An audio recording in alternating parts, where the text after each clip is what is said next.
This is the first of a series of videos which I'm going to produce showing how I'm going to make, indeed I'm making, a piece of fixed track which is actually a goods depot.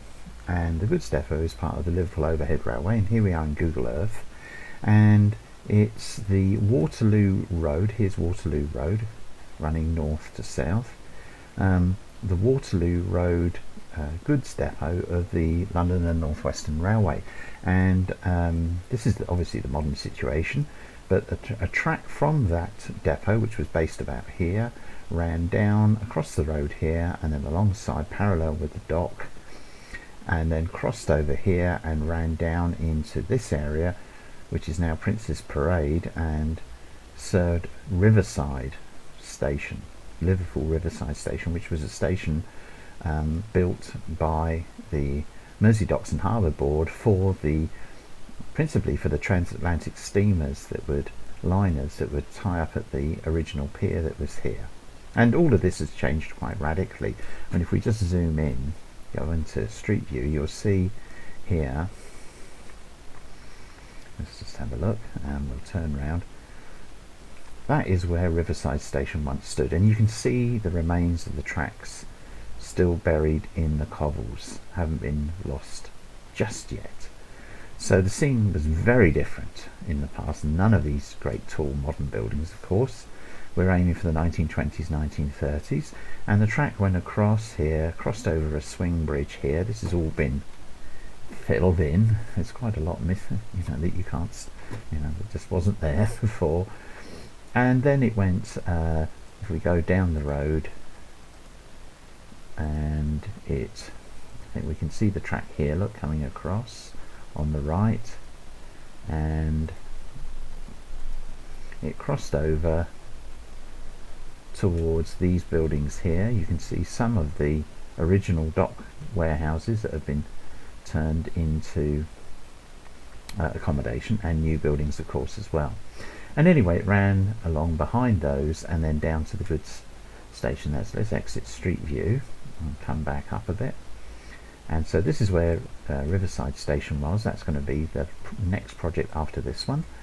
And it ran down here and along the road here, inside the dock gates, and then it came out of the dock gates. I think this is the dock gates that it came out of. It may have been, yes, it was this one.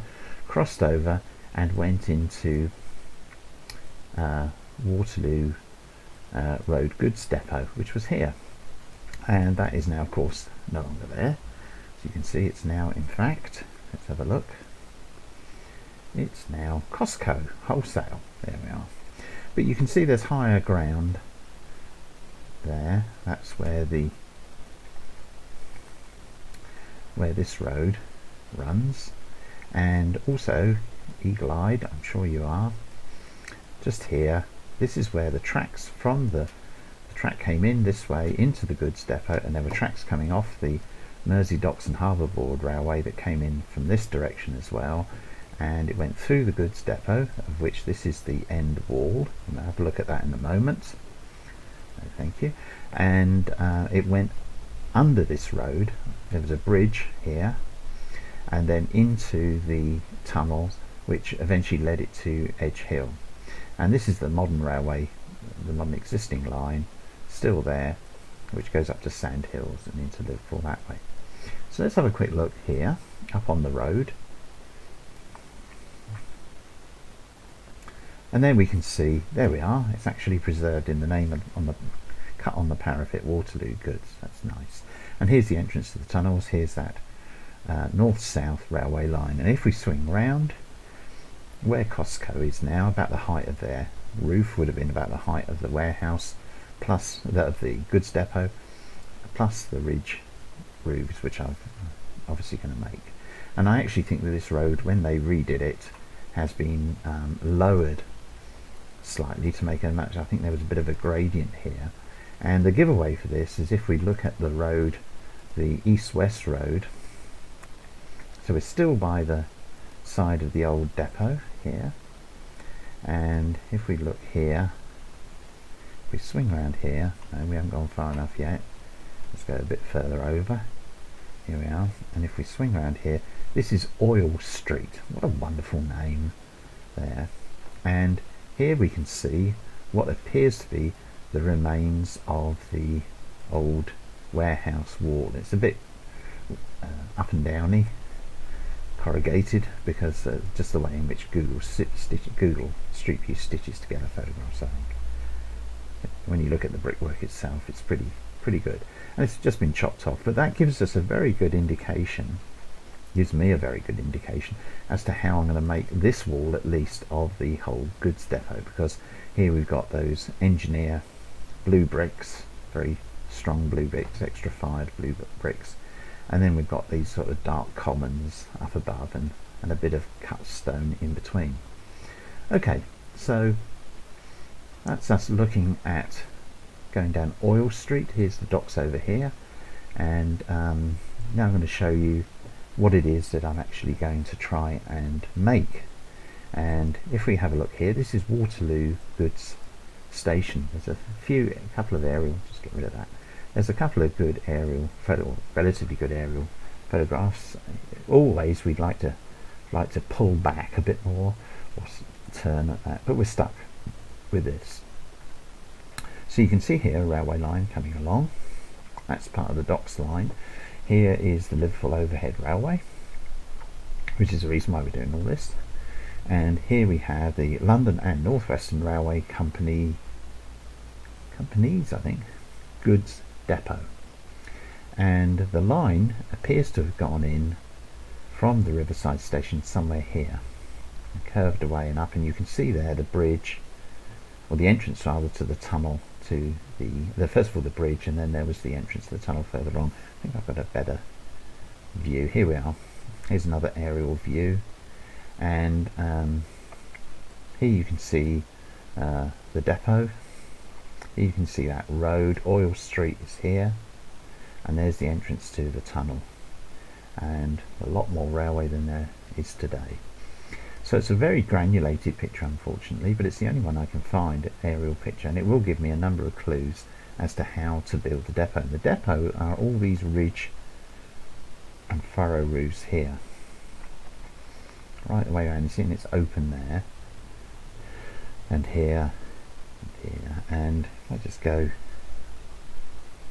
which way? That way. Here we see a train. It's leaving the depot. There's the depot there, I think. Looks like it says Goods Depot or something. No, it doesn't. It says Cooper Cock.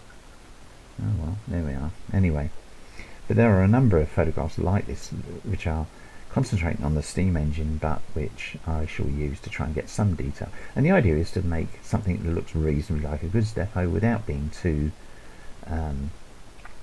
detailed. So it's got to have this frontage, it's got to have the roofs, it's got to have some goods platforms, and it's got to have some track going through it, and the track will be controlled by some fixed track points, or it's lengths, not turnouts, like that, points. And so what about a track plan? Well, that's what we need, don't we? So here's the Ordnance Survey 25" to 1 mile extract, and now we're looking straight down it, and you can see here's our Oil Street. There's the road, and here's Waterloo Road, and there's Formby Street, which is now covered by the car park. And these are the buildings here in that delineating there. That's what I'm going to make. But I've got to simplify this a bit. So getting it using an old, I think I've got a picture of it somewhere. Using an old signal box diagram. This was all from Disused Stations website, which is well worth looking at. I got this basic layout, and I've followed the Ordnance Survey depiction of the curves, although this curve here, this line here, was meant to be level with this line here, but it came in a bit lower. So there's a bit of jiggery pokery to get the thing right. And this is going to give me my internal layout of the goods station, and I've got the roofs, and I've got the walls, some platforms, and that's going to be about it. I'm not going to try and make it too detailed inside. And these blocks, I'm just guessing where the goods platforms were. There's definitely was a curved one there. I'm not sure if it was this long. There were initially some sidings connected by wagon turntables over here. I'm not going to bother. I'm just going to cover that over completely. So I'm going to simplify it a fair bit. Okay, all well and good. You say, well, what about how they make the model? Well, I'm at the very early stage. Having made this is my texture for the track plan. You can see I called it track plan very inventively. And bringing that into trains up here. Let's have a look. So there we are. So bring it into GMAX rather than train. A long way off that yet. What I wanted to do was just to make sure I got it about the right size. So using Google Earth, I measured, using the ruler tool, the distance between this point here and this point here, where the viewpoint markers are. And then I made rough estimates. And we're talking about something like 600 and, let me have a look at my bit of paper, 665 feet oil straight, and then about 620 straight line down to this point here, and then 530 along to that here, and then about 650 from there to there. But remember, I'm not going to do this bit, so I've got to chop that bit out.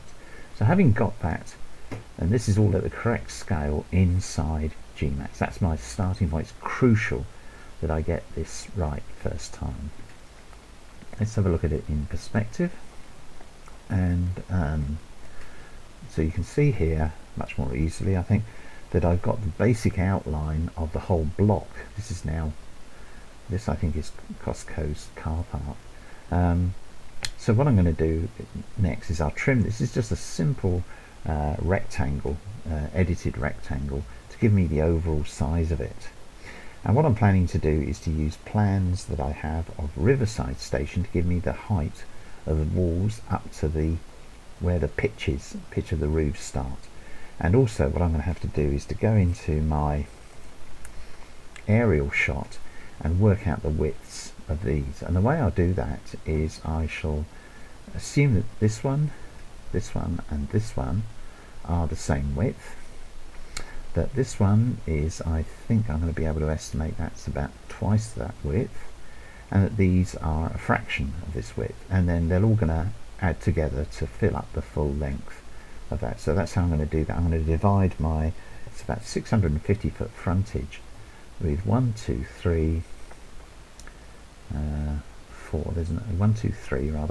5, 6. We've got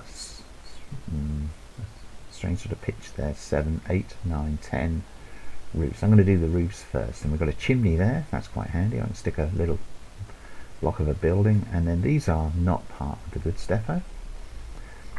That's where that curved platform will be, and I think that's actually a train at part of that curved platform.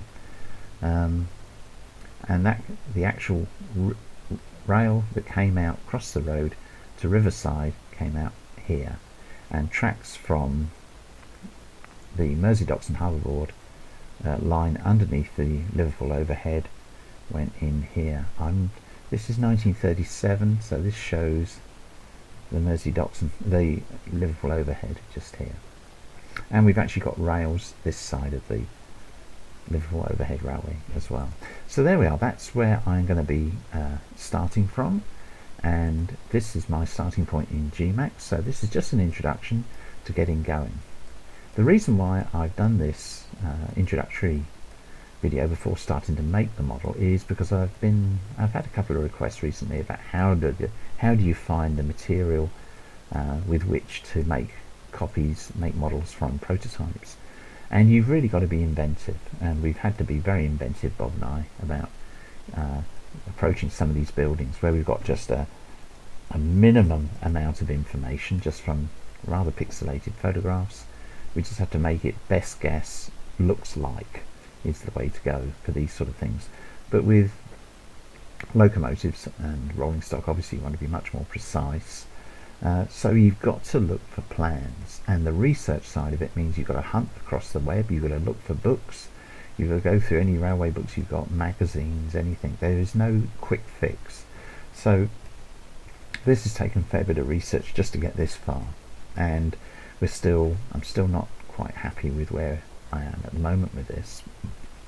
I suspect, by the way, that this boundary, that this is just a boundary wall marked here. I don't think it's necessarily all roofed over. Certainly comparing it to the photograph, it doesn't look like it. They look to be shorter, maybe to that boundary there, and certainly shorter here over this curved goods platform. And I know it's curved because there is a photograph of a train heading this way, across, about to leave the depot and cross the road, with this platform curving away. And you can see these two lines here. Let me change that.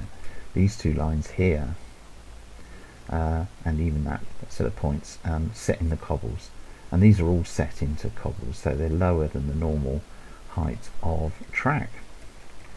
Okay, so having achieved all that, the next stage will be to start getting some basic shapes in for the walls, and the basic sorting out the roofs, I think, will be the first thing, because that will give me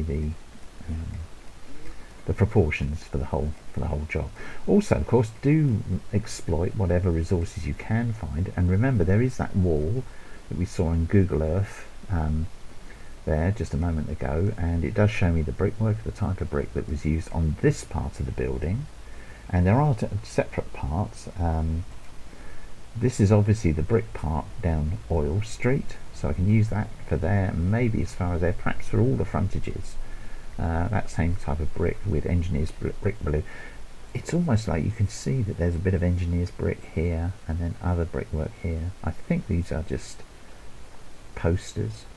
On the other picture that I have, there we are, 1920, before the grouping. So we do have London and North Western Railway Company Goods Depot written right across it, Company's Goods Depot, and here. And we get a bit more, we can just about work out what these, I mean, you can just about make out that's a big double door there. That almost looks like it's a train coming out here. Or maybe not, maybe it's just a road vehicle, but busy depot. And crucial because it brings the line from Edge Hill round to Riverside Station, which is underneath, and passes underneath the Liverpool Overhead. And as I look at this photograph, and indeed as I look at this photograph, this one as well, well, I wouldn't say my heart sinks, but certainly I realise just how much there still is to do. An immense number of warehouses and dock storage areas. And if anybody is really into that, my efforts are not very good at all. And please let us know. Contact me. I'd be delighted to hear from you. Okay, so that's part one of this new project for the Liverpool Overhead Railway, Waterloo Road Goods Depot, LNWR, to take, and then LMS after grouping, to take the line through, that can't be without this, under the LOR, and in fact it crossed it at on two, here's the LOR, and it crossed it on two diamond crossings just there, and I'll come back to all of that later on when we get to doing Riverside Station. So I hope that's been of interest, hope it's of help.